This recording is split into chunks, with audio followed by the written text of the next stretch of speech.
একটা সময়ের কথা, সমুদ্রের গভীরে থাকত এক রাজকুমারী, তার নাম ছিল মায়া। মায়া খুব কৌতূহলী ছিল। সে প্রতিদিন সমুদ্রের নানা প্রাণীর সঙ্গে খেলা করত। ডলচিনের সঙ্গে দৌড়, অক্টোপাসের সঙ্গে লুকোচুরি আর কচ্ছপের পিঠে চড়ে ঘুরে বেড়াত। একদিন সে সমুদ্রের উপরে যেতে চাইল, মানুষের জগৎ দেখতে।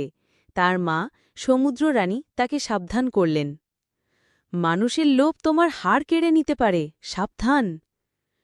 তবুও একদিন সূর্য ডোবার আগে মায়া পানির ওপরে উঠল। সে দেখল এক ছোট্ট ছেলে সাগরের ধারে একা বসে কাঁদছে। তার ঘুড়িটা উড়তে গিয়ে গাছের ডালে আটকে গেছে। মায়া সাহস করে কাছে গিয়ে তাকে সাহায্য করল। ছেলেটি মুগ্ধ হয়ে বলল, তুমি কি জলপরী? মায়া হাসল, কিন্তু কিছু বলল না। হঠাৎ হাওয়ার ঝাপটায় তার মুক্তার হাড় ছিঁড়ে পানিতে পড়ে যায়। মায়া ব্যাকুল হয়ে ডুব দিল, কিন্তু হাড়টা আর খুঁজে পেল না। তবুও আশ্চর্যজনকভাবে তার গান আর হাসি থেকে যেন আগের জাদু রয়ে গেল।